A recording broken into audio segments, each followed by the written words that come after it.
Muy buenas tardes a cada uno de ustedes. Gracias por estar esperándonos para la actividad académica. En esta semana tengo la oportunidad y el gusto de tener al licenciado José de Jesús Santi Meléndez. Él es licenciado en nutrición que trabaja en nuestro Hospital Tarapoto y bueno, pues ha tenido el gusto de estar con nosotros y compartir un poco de su conocimiento, un poco de su experiencia en relación al tema de qué relación existe entre la nutrición y la microbiota intestinal en la salud humana. Realmente para mí este tema me genera un montón de inquietudes, un montón de desde ya, saber qué relación, cómo se está dando esta relación entre la nutrición y la microbiota intestinal en nuestro organismo y en la salud en general de nuestro cuerpo. Bien, licenciado, muchísimas gracias, muy buenas tardes, gracias por estar con nosotros nuevamente, reconociéndole, usted siempre muy participativo en nuestra telemedicina, en nuestro hospital, y bueno, pues le doy pase para que pueda usted exponer el tema que ya le he mencionado. Gracias, licenciada, nuevamente por la invitación. Y bueno, acá muy contento de hablar sobre la nutrición, que es un tema muy importante, ¿no? Sobre todo en estos tiempos. Bien, para recalcar un poquito otra vez sobre el tema, ¿no? Es la relación entre la nutrición y la microbiota intestinal en la salud humana. Bien, antes de saber, bueno, antes de entrar a lo que sea la nutrición netamente, que es lo que vamos a ver, ¿no? Más adelante, debemos saber qué es la microbiota, ¿no? ¿Qué significa eso, no? Bien, la microbiota es un conjunto de microorganismos o una comunidad, ¿no? De microorganismos vivos que residen, ¿no? En un nicho ecológico. En este caso vamos a hablar de la microbiota intestinal, ¿no?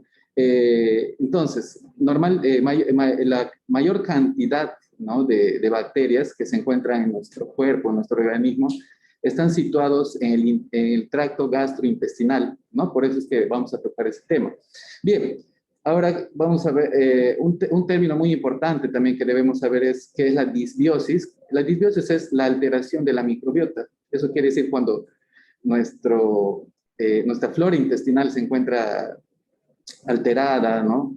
A esa alteración se le llama disbiosis. Bien, les estaba comentando que en nuestro intestino, ¿no? O en el tracto gastrointestinal se encuentra la mayor cantidad de bacterias que puede haber en nuestro cuerpo, ¿no?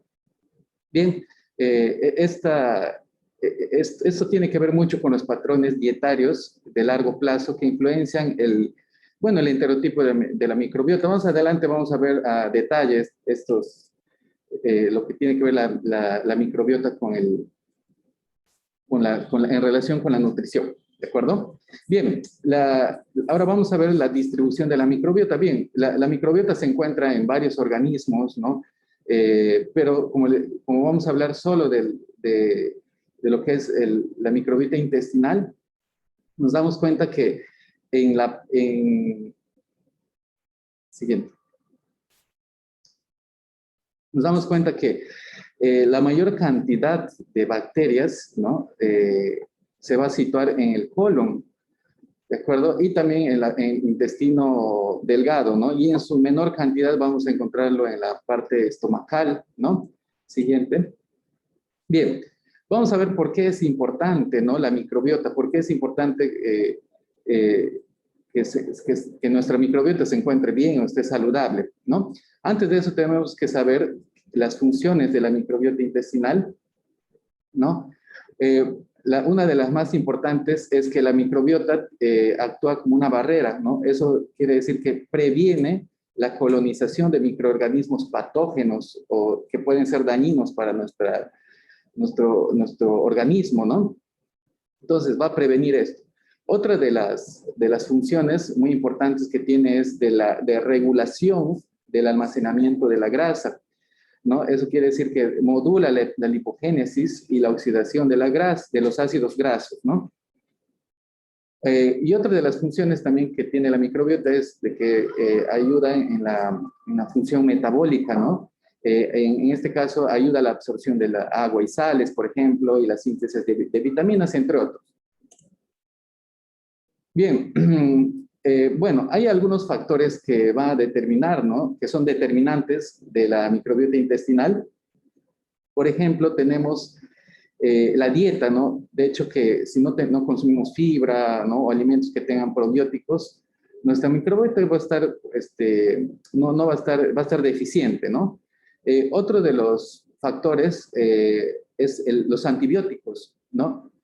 Por ejemplo, en pacientes que han estado hospitalizados, por ejemplo, en UCI, vamos a poner un ejemplo, normalmente estas personas que están entubadas, por ejemplo, están varios días que no reciben alimentación, a veces están en nada por vía oral durante algunos días, más lo que reciben antibióticos, ¿no? Todo esto va a hacer que nuestra microbiota disminuya su función, ¿no? Y por lo tanto se va a ver afectado, ¿no? Hay otros factores también como la edad, el estrés, ¿no? El consumo de probióticos, ¿no? Que van a determinar, ¿no? Que nuestra microbiota se encuentre en buen estado. Siguiente. Bien. Ahora vamos a ver cuál es la microbiota saludable, ¿no? ¿Qué debemos hacer para que nuestra microbiota esté saludable? Bien, vamos a ver primero debemos saber qué son probióticos. Seguramente en algún momento habremos escuchado esto, ¿no? Este término, qué son los probióticos, y también vamos a ver son los prebióticos. Bien, los probióticos son microorganismos, ¿no? Básicamente son bacterias, ¿no? Son microorganismos vivos que cuando se consumen en cantidades adecuadas confieren un efecto benéfico a la salud del huésped, ¿no? En este caso el huésped sería nosotros, ¿no? Bien, cabe recalcar que aunque no necesariamente modifican la microbiota, sí modifican el metabolismo de esta, ¿no? Siguiente. Entonces, estos probióticos son bacterias, básicamente, ¿no? Acá vamos a ver una relación de todas las bacterias que tenemos en nuestro tracto gastrointestinal, ¿no? El más común es el Lactobacillus casei, ¿no? Por ejemplo, vamos a ver los beneficios en este cuadro, ¿no? Por ejemplo, el más común es el Lactobacillus casei, tiene los beneficios, por ejemplo, que es protector contra la diabetes mellitus 2, también es protector contra inflamaciones, y también ayuda a lo que es la producción de ácidos grasos de cadena corta, propionato, que es un ácido graso de cadena corta, y butirato, ¿no? Que es un producto de la fibra dietaria. Bien, entonces, básicamente estas bacterias cumplen funciones muy importantes, ¿no? Y beneficios, obviamente, beneficios para nuestra salud, ¿no? Y que acá vamos a ver una larga lista. Siguiente. Entonces, yendo ya al tema alimenticio, nutricional, ¿no? Los probióticos lo podemos consumir en alimentos probióticos que permiten equilibrar la flora bacteriana en un poco tiempo y de manera natural. Bien, estos probióticos básicamente lo vamos a encontrar en alimentos como el yogur, ¿no? Normalmente la mayoría, o por no decir todos los productos como el yogur, contienen, ¿no? Esta bacteria que es el lactobacillus, que es el que produce, ¿no? El yogur. También la leche, el queso, ¿no? Ellos también, estos alimentos de origen lácteo también tienen ingredientes probióticos. Y bueno, acá hay un alimento muy importante que es el chocolate negro, que contiene más probióticos que los productos lácteos. Siguiente. Bien. Entonces, hemos hablado de los probióticos, ahora vamos a hablar qué significan los prebióticos, ¿no? Los prebióticos son ingredientes selectivamente fermentados que permiten cambios específicos en la composición y o actividad de la microbiota gastrointestinal, ¿no? Eso quiere decir, en términos más sencillos, que los prebióticos son como el alimento para los probióticos, ¿no? Vamos a ver en qué alimentos se encuentran los prebióticos, ¿no? Los prebióticos los vamos a encontrar principalmente en alimentos que contienen fibra, como por ejemplo las frutas, las verduras, ¿no? Si bien es cierto, los prebióticos no son compuestos no digeribles, eso quiere decir que no se absorben nuestro organismo, bien por parte de nuestro sistema digestivo, pero ayudan a mejorar nuestra salud, en este caso, pues, a nuestra microbiota intestinal, ¿no? Los más comunes son la inulina, el galacto-oligosacárido, la oligofructosa y la lactulosa, ¿no? Que, como les comentaba, se encuentra principalmente en las frutas y verduras. Acá lo vamos a ver de manera más detallada, ¿no? Lo encontramos en las frutas, ¿no? En las verduras también. Las legumbres, como las menestras, por ejemplo, lo vamos a encontrar también la fibra, ¿no? En este caso, el prebiótico. En los cereales integrales o cereales, ¿no? Que no son integrales, también vamos a encontrar fibra o prebióticos. Y en otro grupo de alimentos que también se va a encontrar en una buena cantidad de los prebióticos son los frutos secos. Siguiente. Bien. Algunos consejos para cuidar nuestra salud digestiva, o mejor dicho, para tener una salud, o para que nuestra microbiota intestinal se encuentre de manera saludable, ¿no? Debemos consumir comer entre 5 porciones de frutas y verduras, ¿no? Entre frutas y verduras, ¿no? 5 porciones durante el día, ¿no? No olvidar hacer el desayuno, siempre debemos desayunar y evitar consumir comidas muy pesadas en la noche, como por ejemplo carnes rojas, ¿no? Esto hace que nuestra digestión sea más pesada, obviamente, ¿no?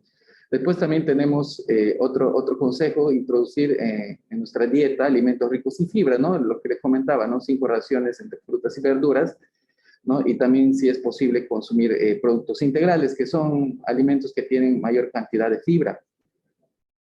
Consumir pescado, ¿no? El pescado contiene grasas insaturadas que va a hacer que nuestras bacterias se encuentren también bacterias intestinal, ¿no? Se encuentren saludables, ¿no? Evitar o reducir el consumo de alimentos ricos en grasas de origen animal, ya que estas son grasas saturadas que van a hacer pues que nuestra microbiota no se encuentre en buen estado, ¿no? Y reducir obviamente el consumo de grasas trans, como por ejemplo las frituras, ¿no? Siguiente. También debemos moderar el consumo de alimentos flatulentos, ¿no? Productos o verduras que contienen, verduras que producen, bueno, gases, ¿no? Es lo mismo.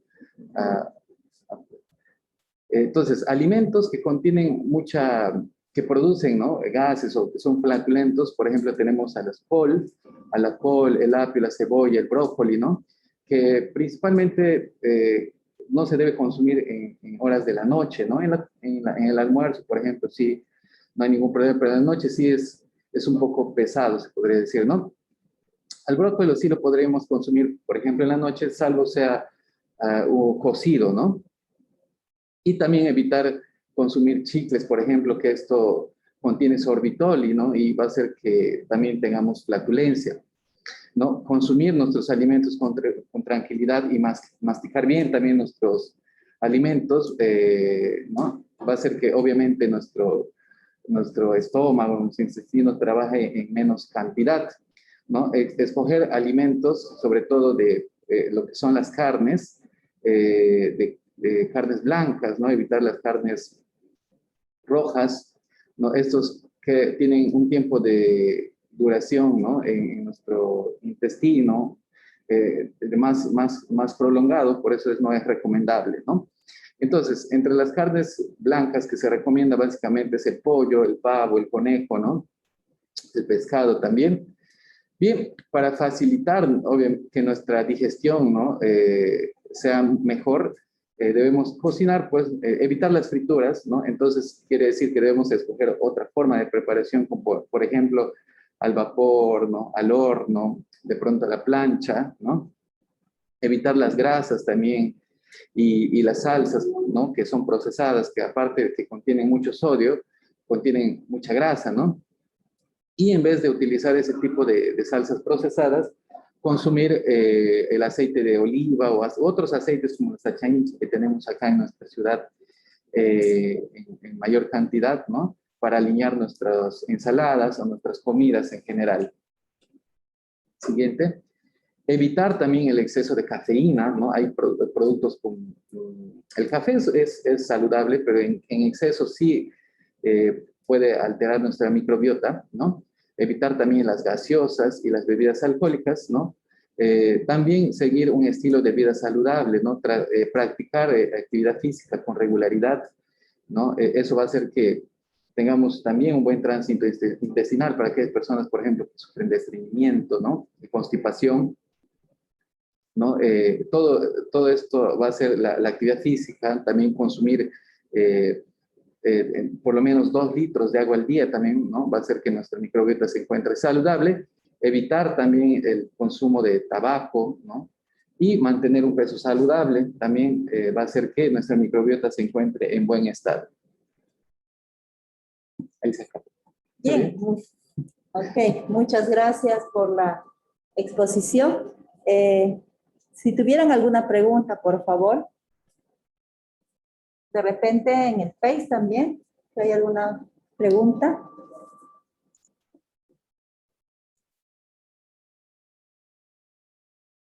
No tenemos nada en el chat, Julio. Sí, tenemos una pregunta, ¿no? Nada, felicitar nada más al licenciado Santi por su brillante exposición de parte de Oksana. Bien, ¿cómo reemplazar los energizantes? Ya. Bien, bueno, los energizantes existen procesados, por ejemplo, ¿no? También existen energizantes naturales, ¿no? Bueno, básicamente los energizantes se utilizan antes y después del ejercicio, ¿no? De un ejercicio de alta intensidad, básicamente. ¿Cómo podríamos reemplazar a los energizantes que son procesados, ¿no? Que ya vienen para consumirlo en líquido? Existen carbohidratos simples que, por ejemplo, las harinas, ¿no? Algunas frutas que contienen bastante fructosa, como por ejemplo el plátano de seda, el mango, estos lo podríamos entonces, ¿cómo podríamos reemplazar los energizantes que son procesados?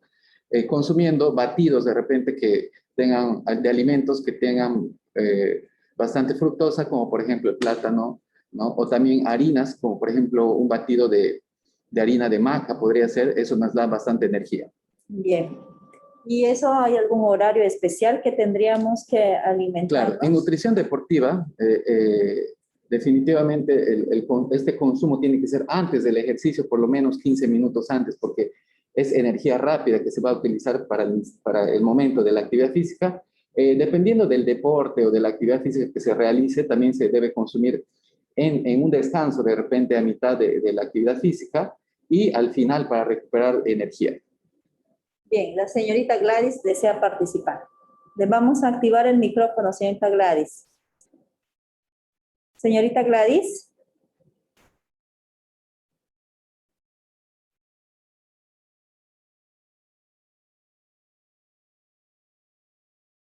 Deberá aceptarse.